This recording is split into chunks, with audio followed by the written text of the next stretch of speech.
group of South Africans, including Nelson Mandela's grandson, Mandla Mandela, who were detained by Israeli forces in international waters after transporting humanitarian aid to Gaza, have arrived safely in Jordan after being deported, and they are expected to arrive back in South Africa tomorrow on the 8th of October 2025.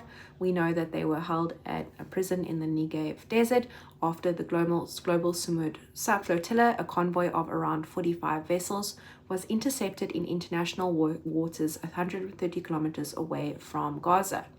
Now, according to the South Africans who were detained, Mandla Mandela released his own recording, which I will insert here. Flotilla, come in.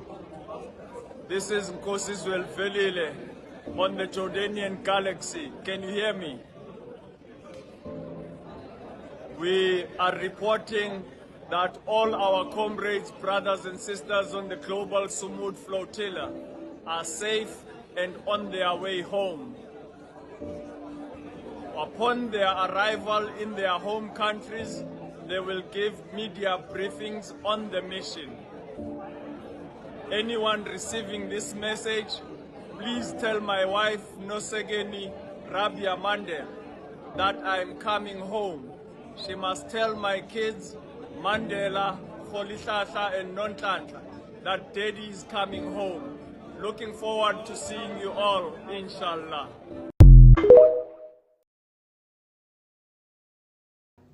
And the delegation is scheduled to arrive in OR Tambo International Airport on Wednesday. Now, Mandla's wife has spoken to News 24, and she said, "Words cannot describe the joy and relief I feel to hear the news that my husband is on his way home. While we celebrate the safe arrival in Jordan, we remain acutely aware of the broader humanitarian crisis in Palestine that persists." Nosikeni Rabia Mandela is calling for the immediate release of activists held by Israeli forces. This comes as activists aboard this Global Sumud Flotilla have been detained. Nelson Mandela's grandson, Zweli Valile Mandla Mandela, was part of that mission to get aid over to Gaza. We are very emotional. There's a lot of nerves. We haven't had any real credible information coming from the flotilla since the abduction on Wednesday the 1st. The last time I heard from my husband was at 6 p.m. on Wednesday evening, and that was before the interception, before they were abducted by the Israeli military and they were taken as captives. And so far we don't have any confirmation of where they're being held. We have heard that some of those detainees are on hunger strike. For me, as his family, as his wife, it was a very difficult decision that we had to take as a family. He's been at the forefront of calling for an end to the genocide, to the atrocities that are committed against innocent men, women, and more especially children. And with the increase in the Israeli aggression, in the genocide, in these innocent people being starved, we had no choice but to say that we had to do something. We were calling on governments for the past 2 years, and we've been asking them to end this blockade, to end the siege, and nothing was being done. And he felt that it was his duty. It was something that it was something that he stood for, and he felt that it was something that he had to do. Flotilla, which set sail in late August and September in 2025, was an effort by activists to break the years-long Israeli blockage of the Palestinian territory by sea. Madison, and good afternoon. Thank you for joining us. So let's start with the flotilla and the progress that it was making and these events leading up to the interception. We are reporting that it all happened in international waters. How close was it to Gaza, and was this kind of interception to be expected?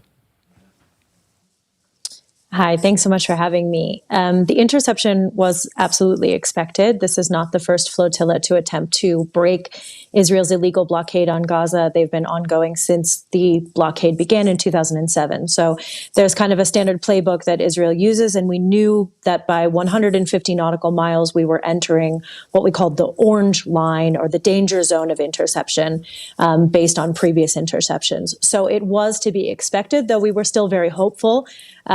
They did sort of allow us to get much closer than they had previously said. They said it at 150 nautical miles they would intercept, and we were able to get more like just past the 100 nautical miles border to Gaza. So that's where the interceptions happened, and they began on Wednesday. But Israel has maintained that the blockage is legal and has called the flotilla a provocation. Good afternoon. So there's a bit of a toing and froing with Israel saying that they were, the activists on the flotilla were approaching what is a naval blockade that is in place, an active combat zone, and while the activists are saying that they were in international waters.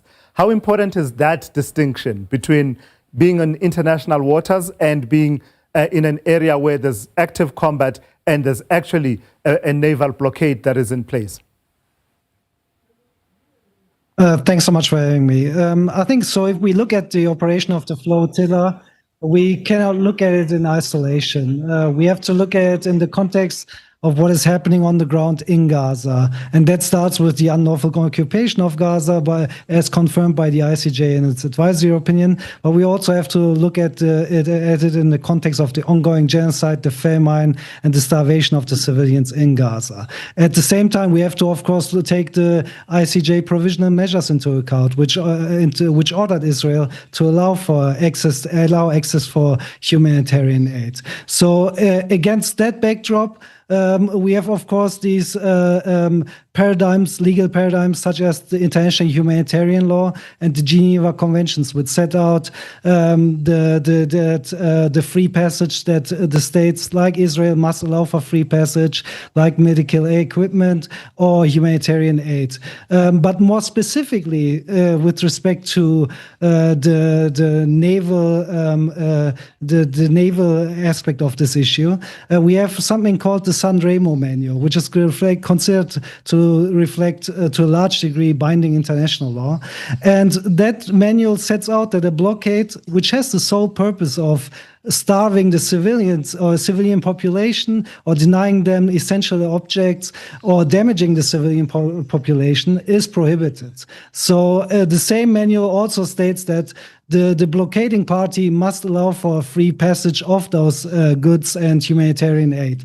So looking at this from an international law perspective, and taking also into account the ICJ provisional measures in South Africa's case, the conduct in question here appears strongly to be unlawful.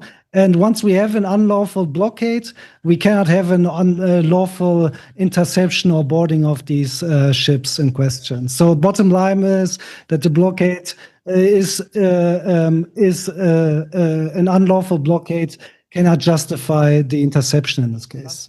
A total of 450 activists, including climate campaigner Greta Thunberg, have also been detained last week.